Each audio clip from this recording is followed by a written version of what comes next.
Once again welcome back to KC's classes. KC's ക്ലാസ്സസിന്റെ മറ്റൊരു എപ്പിസോഡിലേക്ക് എല്ലാവർക്കും സ്വാഗതം. This is Kiran CS. One time supplementary exams എത്ര വർഷം കൂടുമ്പോഴാണ് വരിക? ഏറ്റവും കൂടുതൽ കുട്ടികളുടെ ഭാഗത്ത് വന്നുള്ള ചോദ്യത്തിനുള്ള മറുപടിയാണ് ഇന്നത്തെ വീഡിയോയിൽ ഇൻക്ലൂഡ് ചെയ്തിട്ടുള്ളത്. വീഡിയോയിലോട്ട് പോണേക്കാൾ മുമ്പ് പറയാനുള്ളത്, നമ്മുടെ സ്ഥാപനം Calicut university BCom BBA MCom, അതുപോലെ തന്നെ Sreenarayana open university BCom BBA MCom, then Kerala PSC commerce and management relate ചെയ്തുള്ള പോസ്റ്റുകളുടെ ഒക്കെ കോച്ചിങ് പ്രൊവൈഡ് ചെയ്യുന്ന സ്ഥാപനമാണ്. സോ നമ്മുടെ ക്ലാസ്സിൽ ജോയിൻ ചെയ്ത് പഠിച്ച് നല്ല മാർക്ക് മേടിക്കാൻ താല്പര്യമുള്ള സ്റ്റുഡൻസിനെ ഡിസ്ക്രിപ്ഷൻ ബോക്സിലുള്ള എൻ്റെ വാട്സപ്പ് നമ്പറിൽ കോൺടാക്ട് ചെയ്യാം, ക്ലാസ്സസ് ആക്സസ് ചെയ്യാം.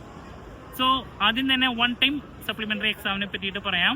നിങ്ങളുടെ യൂഷ്വൽ ചാൻസിന് ശേഷം എന്ന് വെച്ചിട്ടുണ്ടെങ്കിൽ നിങ്ങളൊരു കോഴ്സിന് ജോയിൻ ചെയ്ത് നിങ്ങളുടെ യൂഷ്വൽ ചാൻസിന് ശേഷം നിങ്ങൾ പാസ്സായിട്ടില്ല എങ്കിൽ നിങ്ങൾ പിന്നെ വെയിറ്റ് ചെയ്യേണ്ടി വരുന്ന ചാൻസിനെയാണ് നമ്മൾ വൺ ടൈം സപ്ലിമെൻ്ററി എക്സാം എന്ന് പറയാം. മേഴ്സി ചാൻസ് എന്നും കൂടി നമ്മൾ പറയും.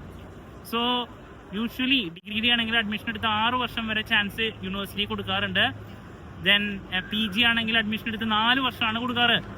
അപ്പോൾ അതിനുശേഷം one time supplementary usual exams നടക്കുന്ന പോലെ വരില്ല. യൂഷ്വൽ എക്സാംസിൻ്റെ ഡീറ്റെയിൽസ് നമുക്ക് എക്സാം കലണ്ടർ നോക്കിക്കഴിഞ്ഞാൽ ഓരോ വർഷവും ഏത് മാസത്തിലാണോ ഓരോ സെമസ്റ്റർ വരാമെന്നുള്ളത് നമുക്ക് മനസ്സിലാക്കാൻ പറ്റും. ബട്ട് ഇവിടെ നമുക്കത് പറയാൻ സാധിക്കില്ല. യൂണിവേഴ്സിറ്റി അവരുടെ സൗകര്യത്തിൻ്റെ ബേസിലാണ് എക്സാംസ് വിളിക്കുക.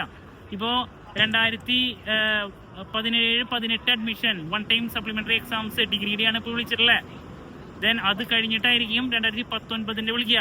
2020 സ്റ്റുഡൻസിൻ്റെ ഇനി വരാൻ പോകുന്നത് വൺ ടൈം ആയിരിക്കും. അപ്പോൾ ഇത് ഒന്നാമത്തെ കാര്യം എക്സ്പെൻസീവ് ആണ്, കുറച്ചും കൂടി ഫീ കൂടുതലാണ് ആദ്യത്തെ. ദെൻ അതിൻ്റെ കൂടെ തന്നെ പറയാനുള്ളത് യൂണിവേഴ്സിറ്റി ക്യാമ്പസിൽ പോയിട്ട് എക്സാം എഴുതേണ്ടതായിട്ട് വരും. അപ്പോൾ ഇങ്ങനെ പല പ്രത്യേകതകളുണ്ട്. പിന്നെ കറക്റ്റ് ഓർഡറിലൊന്നുമല്ല എക്സാം വരാം.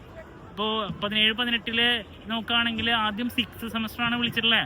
അത് കഴിഞ്ഞിട്ടാണ് 5th മറ്റ് സെമസ്റ്ററുകളിലൊക്കെ നമ്മൾ പ്രതീക്ഷിക്കുന്നത്.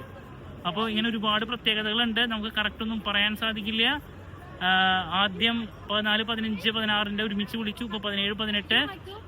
ദെൻ ഇതിൻ്റെ കൂടെ അറിയാനുള്ളത്, ഈ 14, 15, 16 വിളിച്ച സമയത്ത് എഴുതാൻ പറ്റാത്ത കുട്ടികൾ ചോദിക്കുന്നതാണ്, ഇനി ഇത് വീണ്ടും വിളിക്കുമോ? വീണ്ടും വിളിക്കും. ഒരുപാട് കുട്ടികൾ ഇനിയും പാസ്സാവാനുണ്ട്. അപ്പോൾ അതിനെ ഞാൻ നേരത്തെ പറഞ്ഞ പോലെ 5 വർഷമോ 6 വർഷമൊക്കെ വെയിറ്റ് ചെയ്യേണ്ടതായിട്ട് വരും. ഓക്കെ, അപ്പോൾ വൺ ടൈം സപ്ലിമെൻ്ററി വീണ്ടും പറയുന്നു, എത്ര വർഷം എടുക്കും എന്നുള്ളത് നമുക്ക് പറയാൻ സാധിക്കില്ല. ബട്ട് വിളിക്കും. കാരണം കുട്ടികൾ പാസ്സാകാനുണ്ടെങ്കിൽ യൂണിവേഴ്സിറ്റിക്ക് കുട്ടികൾ റിക്വസ്റ്റ് കൊടുക്കുന്നതിൻ്റെ ബേസിൽ അവരെ നോട്ടിഫിക്കേഷൻ വിളിക്കുന്നതാണ് കേട്ടോ. അപ്പോൾ എന്ത് അപ്ഡേറ്റ്സ് ഇതിനെ പറ്റിയിട്ടുള്ളത് വരുന്നുണ്ടെങ്കിൽ നമ്മുടെ ചാനലിലൂടെ നമുക്ക് എക്സ്പെക്ട് ചെയ്യാം. ക്ലാരിറ്റി കിട്ടിയെന്ന് പ്രതീക്ഷിക്കുന്നു.